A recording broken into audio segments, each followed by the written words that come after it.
Um terrível vilão apareceu. De repente, o rei oferece a mão da princesa em casamento para o herói que conseguir derrotar esse vilão. E surge o guerreiro improvável, o herói improvável que vai desafiar esse grande vilão. O herói vence, se casa com a princesa.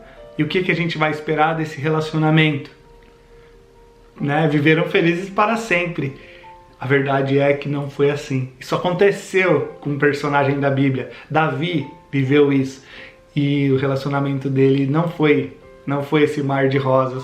Eu gostaria de falar um pouquinho sobre isso. Tenho certeza que o Senhor vai abençoar a sua vida. Vem comigo, vamos escutar essa palavra. E aí pessoal, beleza? Aqui é o Pastor Bruno, você está no Engrenagens do Reino. E hoje eu gostaria de falar sobre o Davi, sobre o casamento dele com a princesa Mical. Ele teve essa história, que quase a gente vê muito filme. Eu gosto de videogame, tem nos jogos às vezes esse tipo de coisa do herói que vai casar com a princesa, que precisa vencer o vilão para salvar a princesa e tal. Mario Bros é um famoso, mais ou menos nesse estilo. E assim, o que a gente vê nesse casamento, A gente não tem tanto detalhe do casamento de Davi com Mical, mas a gente tem um ponto muito importante nesse casamento, que a gente vai ver lá em 2 Samuel, capítulo 6, a partir do versículo 20. Diz assim: Voltando Davi para sua casa para abençoar a sua família, Mical, filha de Saul, saiu ao seu encontro e lhe disse: Como o rei de Israel se destacou hoje, tirando o manto na frente das escravas de seus servos, como um homem vulgar.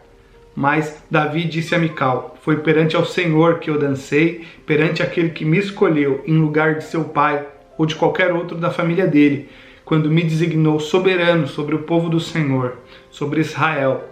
Perante ao Senhor celebrarei e me rebaixarei ainda mais e me humilharei aos meus próprios olhos, mas serei honrado por essas escravas que você mencionou. E até o dia de sua morte, Mical, filha de Saul, jamais teve filhos.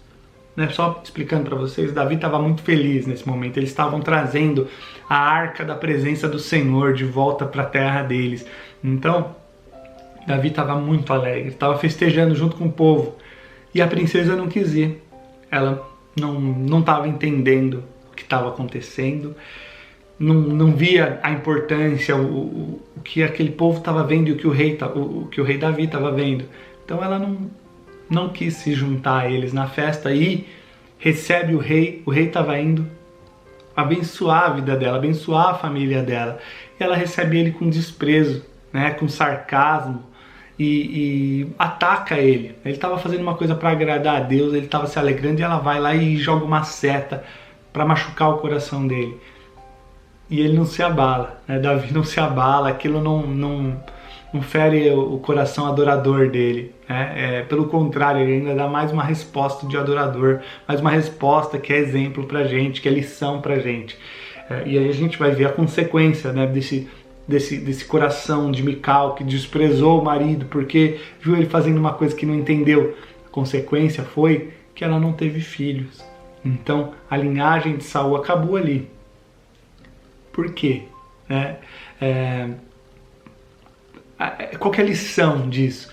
A gente pensa que os nossos relacionamentos são só para nós, É só para eu ser feliz, que eu vou encontrar alguém, para fazer a outra pessoa feliz, Muita gente nem chega nesse segundo passo, A maioria das pessoas, eu quero casar para viver o felizes para sempre, Quando na verdade deveria ser: eu quero casar para fazer outra pessoa feliz, porque eu sou muito feliz, Deus tem me abençoado e eu quero fazer mais uma pessoa feliz. As pessoas nem chegam nessa etapa, de desejar um relacionamento, mas também é sobre as promessas, sobre a sua descendência. As pessoas, ninguém pensa nisso, e a consequência disso é muitos como eu, não cresceram com o pai e a mãe juntos, Os pais separados, Então, quantos lares, a gente vê pais divorciados e assim, quem sofre com tudo isso, deve ser difícil para o pai, deve ser crescer longe, pagar pensão, não ver os filhos e tal. Deve ser difícil para a mãe criar sozinha e tal, né?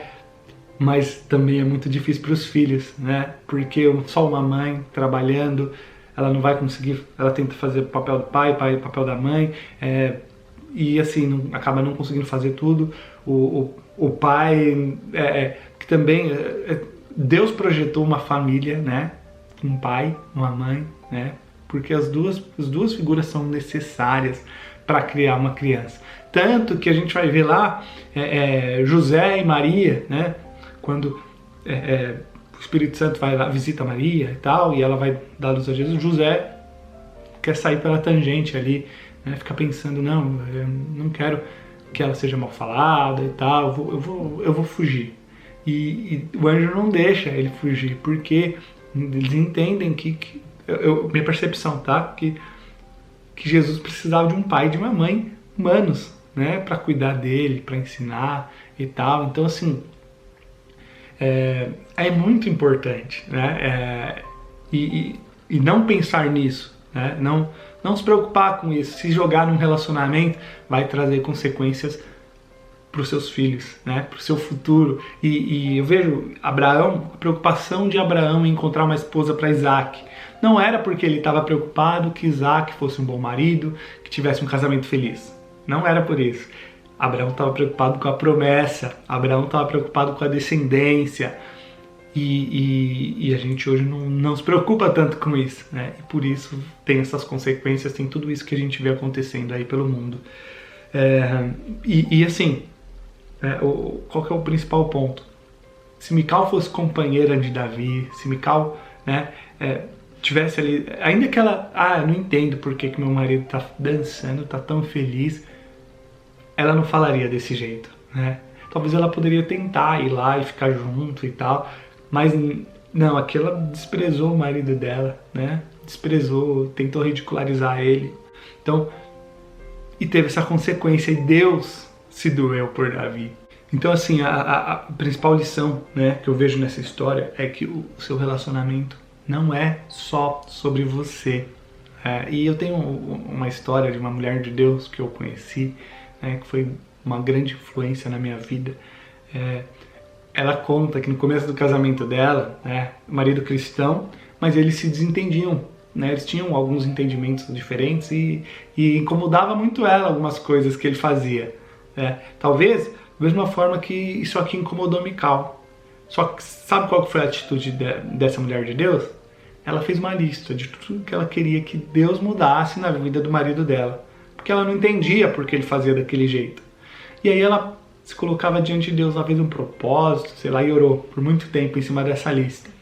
E depois de alguns meses ela percebeu que o relacionamento dele estava super abençoado. E aí, quando ela foi pegar a lista de novo para dar um testemunho de tudo que Deus tinha mudado no marido dela, ela percebeu que o marido não mudou nada. Quem mudou foi ela. E o que isso significa, né? Peraí, Bruno, então Mical deveria ter feito isso, deveria ter orado, né? Se colocar diante de Deus, o meu marido tá fazendo umas coisas lá, tá fazendo papel de bobo na rua, tá tirando a roupa lá, dando para dançar.